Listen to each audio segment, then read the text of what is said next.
बधनवा पायल दे इशारा, तोहरे संगे बीते पलवा लागे सबसे प्यारा। लगाई दी चोलिया के हुक राजा जी, धड़केला दिलवा झुक झुक राजा जी।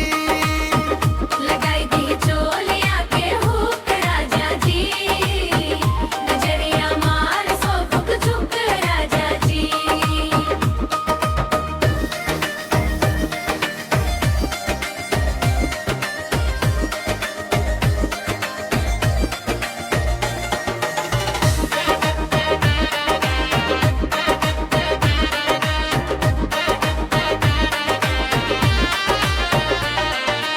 लाल साड़ी में लागे लुरानी चमके गोर बदनवा, तोर नजदीक आवत सजना धड़के मोरा मनवा।